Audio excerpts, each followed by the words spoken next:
So we're going back on stage again. We're going to be live in the Cork Opera House on March 30th for a very special event, which is going to form part of the Cork Podcast Festival. Our show is called Look Who's Talking. It's going to be all about those criminals. How do we get them into studio? How do we get up close and personal with them? And what have they got to say when the cameras are off? So Cork Opera House, tickets from corkpodcastfestival.ie, 30th of March. See you there.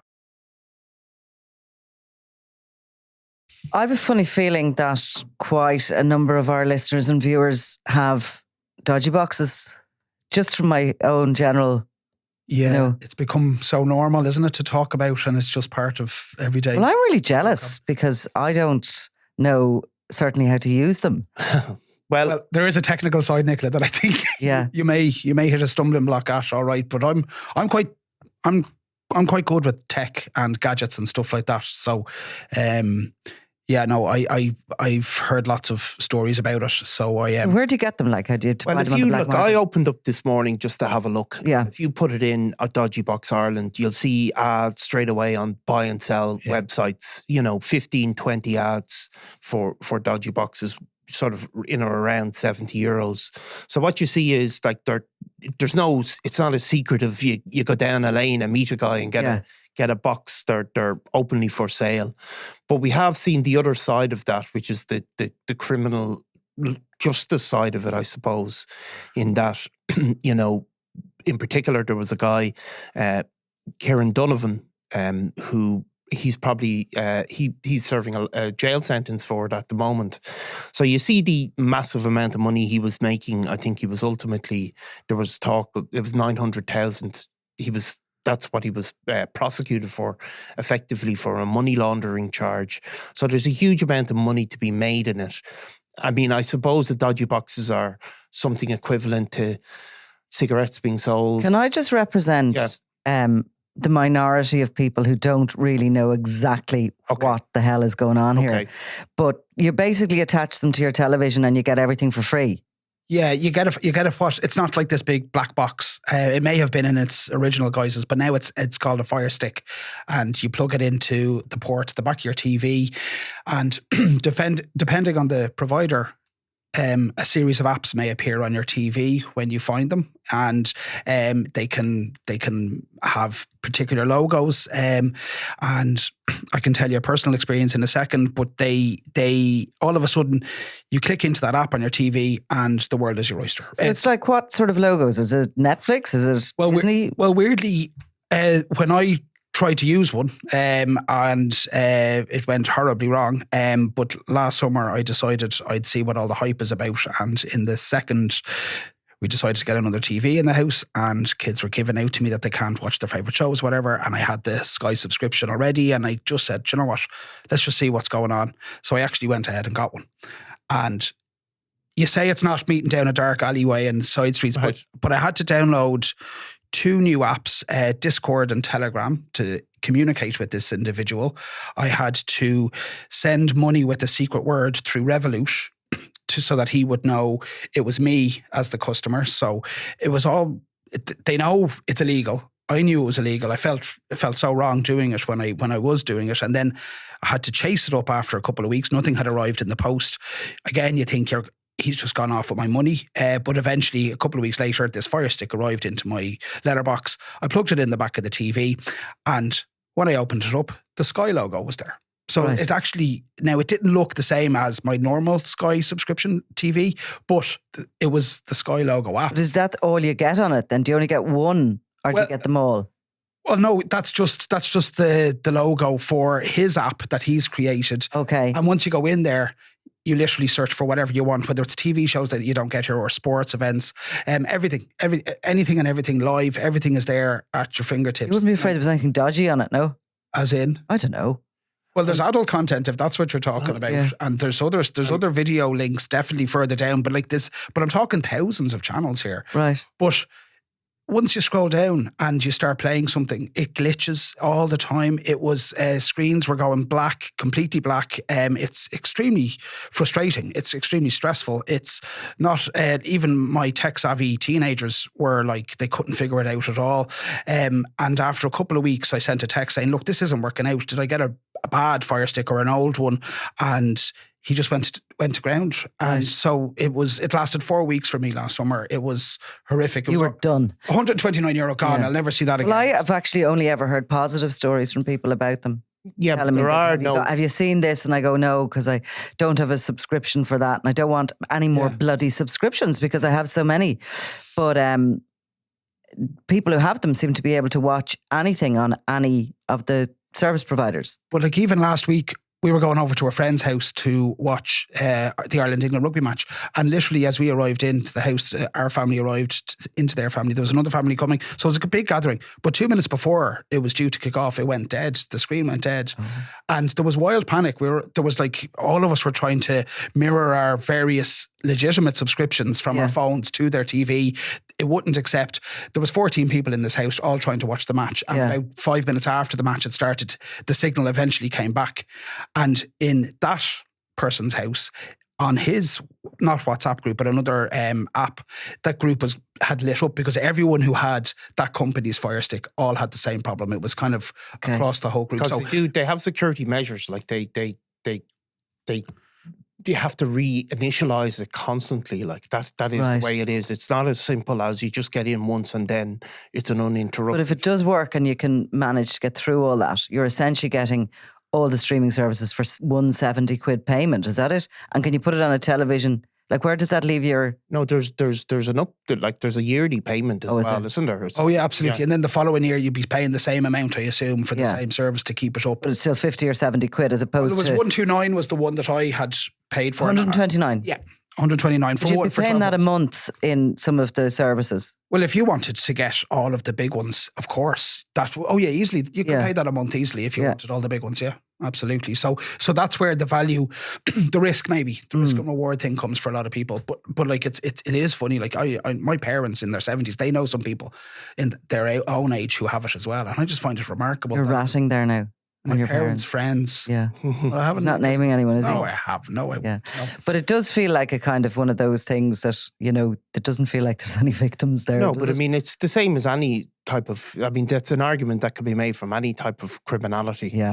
I mean, people certainly make the same argument. I actually saw the Colombian politician making that argument. I think he's the president or saying, cocaine is no more harmful than alcohol. Now, you'd need to say the way you do for other people that you're not obviously comparing me to the Colombian president. No, well, I mean, Nicola Tallant, who's had no links to organised crime. Cocaine trafficking. But so it's the same argument for any level of criminality, I suppose, in that. And certainly the same argument is made with the cigarettes and the taxes on cigarettes. But ultimately, I suppose maybe a similar equivalent is when we have insurance fraud, where people say, well, that's just, they're just... they're a big company. They're a big company, but the other argument for that is that ultimately it pushes the prices up for everyone else. And that is also the same for subscription services. I pay for Sky for watching the football, and, if they, the fraudulent pushes up the cost for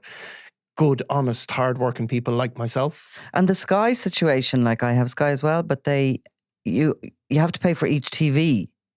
Well, I think there is a top up for the multi TVs, and within I only had the one TV when I got that, so I didn't even look into it. But you can see whether there would be a temptation there if you had some TV in a room or something that you'd go, I don't really want to pay for it. That's exactly what you did. Yes. So how do these companies kind of, police that? And how do they encourage the Gardaí to enact laws against the likes of the providers? And is there a risk for the ordinary person, I suppose? Well, that's a narrative that I would like to go down, because it seems to be the default setting is, sure, they're not coming after us. They're only going after the providers. Yeah. But there is strict laws that say otherwise. So I think it will get to that stage. So yeah, it'd be interesting to find out. Right. Well, we have a guest waiting. Yeah, we have Kieran Sharp on the line from the Federation Against Copyright Theft. Is that right, Kieran? That's correct. Yes, good afternoon. Thank you very much for joining us. So your accent would suggest you're based in the UK, but this is very pertinent here as well in Ireland and the UK in a very similar situation. They say nearly 1 in 5 people in Ireland might have a dodgy box. Do you have anything to suggest it's higher or lower than that number? Always difficult to tell. I would think it's probably something like that. There are a lot of people who take advantage of these opportunities. I'm not always sure why. It's a lot like when people are interested in stolen goods. They're always looking for a bargain. So the numbers are high, but we're battling it all the time to bring those numbers down. Kieran, just explain what your federation is and does. Well, we're an organisation that represents major broadcasters and sports rights holders to protect their content. And we go about that in various different ways. But a lot of it is investigations into criminality such as this, as you've been talking about, the restreaming of their product and their content. That's our job. And your own background? I was a police officer in London for 30 years. I've been at FACT for quite a long time now, since I retired from the police. So it is similar to the insurance companies then, situation, is it? That they're sort of, I suppose, utilising your skills from your previous career to sort of investigate what it is they can do about this?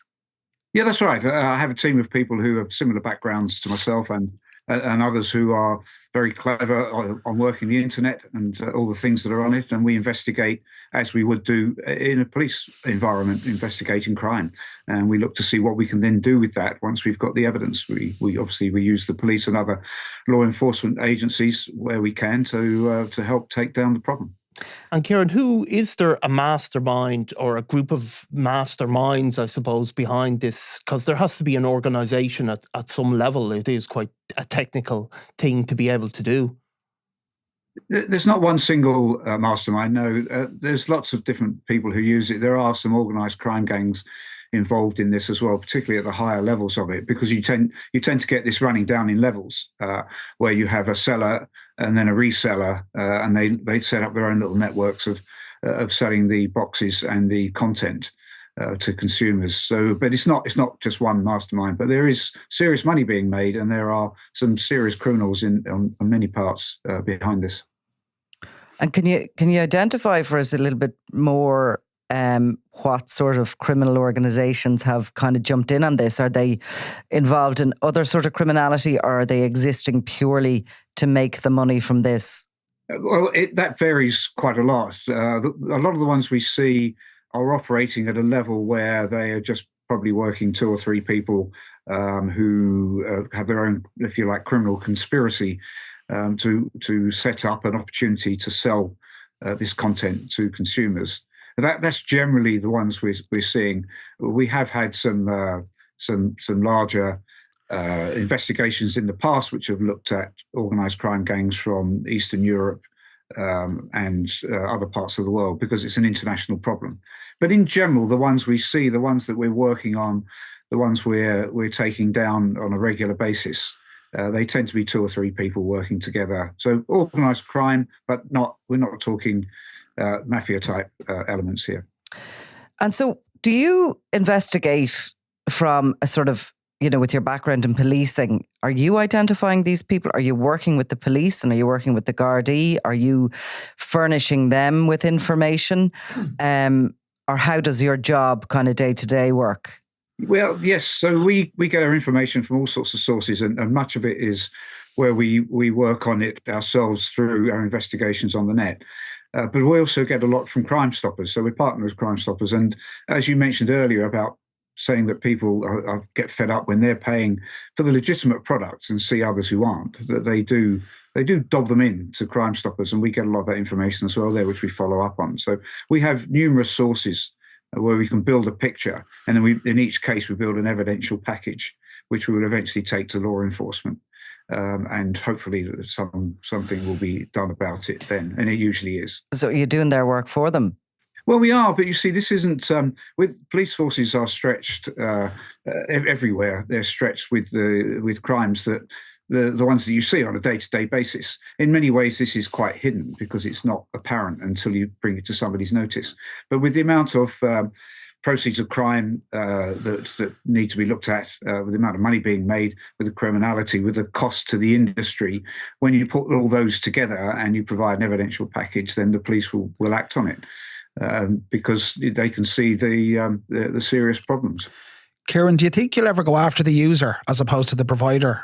And do you think that's the kind of deterrent that might actually stop this? Because it just seems to be getting a much bigger problem. It's been a discussion for a long time. Obviously, within the industry, we would prefer to have the users, the end users, being legitimate paying customers, because effectively they're sports fans and film fans and TV fans, and that's our end goal. So a lot of the times when we have an operator of a system selling the content and the boxes, when we have them arrested, we get the customer base. And then we work with law enforcement on what we're going to do with that customer base. Up till now, a lot of the ones we've had have been had messages sent to them, working through everything we're doing and explaining what they're doing wrong, explaining what can happen to them. And that's been an effective course of action. But, there's in some cases, some people who are just end users may get swept up in the investigation. But it's not our main focus, because obviously those providing it are our main focus. And we're currently in, from what I understand, is the fourth wave of enforcement that you guys are doing over here in Ireland. How successful is the fourth wave compared to 1, 2, and 3? And are you seeing more results with each time you take these guys on? The results pretty much the same, actually. In nearly all cases, we've taken down the business operations and the sites on the internet where they've been working through, and where they haven't been, we've followed up with further action, because what we want is all of this stopped. Those who are committing the most egregious offences and those who aren't stopping will be investigated further. And I know that there's investigations ongoing with the police, where there may well be prosecutions. It's difficult for me to talk about that any further because we have to see how those pan out. Where does it end, Kieran? When is your job complete? Does someone else pop up somewhere else? It just seems to be ongoing and constant. Yeah, it is constant. It's important that we continue to uncover where the criminality is, and to keep working towards that.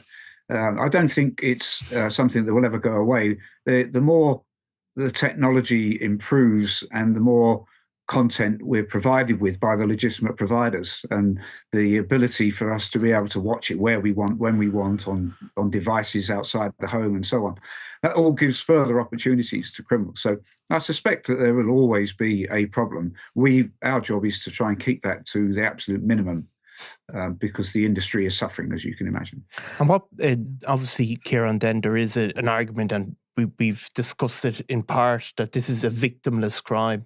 What would your organisation feel about that sort of comment that you will see anytime we put up a story about dodgy boxes on our social media channels? You'll always have people jumping in, saying what, defending that saying, well, look, it's a victimless crime. It's big companies and.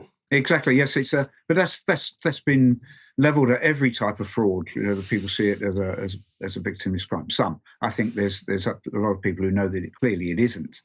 But it's not so much about the money that they're losing or that they would make otherwise because they're rich corporations, as you say. It's about the fact that if we're going to continue to have these opportunities available to us, blockbuster films and TV series that everybody wants to watch, and Premier football, it's got to be paid for. The quality of all of these opportunities now is such that everyone knows it's about pay TV, and everyone knows they have to pay for it. So I don't think there's anyone who seriously thinks it's just a victimless crime. It's us as consumers who are going to suffer if we don't pay for a legitimate product. Which big corporations are funding your organisation? Well, we've got the major TV broadcasters in the UK, so including Sky. We have sports rights holders, including the Premier League. And then we have other add-ons who are industries that support the film and television industries in the UK who are also members as well. So it's it's everything that we do in terms of working with these companies. And what about the big streamers like Netflix and that? Do they have their own separate kind of investigations unit or something? Yes, they work with the Hollywood studios in the main in terms of their enforcement action. But of course, what we do here in the UK and Ireland obviously has an impact, a beneficial impact as well for the likes of Netflix and Amazon and so on. And is there something happening in the background technologically to try and block the content? Is there, or is the ship sailed on that? It just seems really easy for these guys to find ways of getting around anything. Yeah, so there's what we call blocking orders, which are civil actions taken out by, say, the likes of the Premier League to block access to various sites. So the ISPs are ordered to block access to those sites via a court order, and that will block access to those sites during the time of a match, for instance. And they're very, very effective. But of course, there are always people who are really determined and will find a way around that. But for the average person who's looking to watch a football match illegally, it's a very, very effective proposition. And so when you say sites, you have had to identify those sites to get the court order, presumably, and other ones can pop up. Yes, other ones can pop up. So we're constantly working on identifying which sites that would need to be subject to the court order, and they're added to the court order via a brief application as we go along. But there's also blocking. This also takes place where it actually blocks a whole ISP for the period of the whole period of time of a match, for instance, which would stop you accessing other things as well, which is also proving to be effective. But obviously, it doesn't make everybody happy. Mm-hmm. Seems we've got to pay for entertainment, do we? Yeah, got to pay, and it's funny sometimes with journalists, because journalists obviously have paywalls on websites. We have the same problem really as well. It isn't dissimilar that people get through subscription walls, and there are obviously ways to do that for journalists. So yes. We also don't regard it as a victimless crime, I suppose, when it happens to us. And that's the nature of these things, isn't it? Okay, Kieran, thanks very much. Brilliant. Okay, thank you very much. Thanks, Kieran. Thank you. Okay. Well, I know a little bit more. Than when I started. Yes. With the old headphones off. Which isn't bad. Which is, look, everything, it's all positive. I now know that my fire stick might glitch. You may have some issues anyway, yes. That's for sure. Okay, well, thanks. Thanks, Tara. No problem. Robbie Lawler was out of control. This is Double Cross, the murder of Robbie Lawler. It was going to be an all-out war with him in the middle of it. Crime World special investigation podcast based on my new book, Web of Betrayal, wherever you get your podcasts. I'm Nicola Tallant and you're watching Crime World, a podcast about criminals, drugs and the underworld in Ireland and across the globe. Make sure you subscribe to our channel and turn on notifications so you can be the first to watch all our latest episodes. You can also listen wherever you get your podcasts.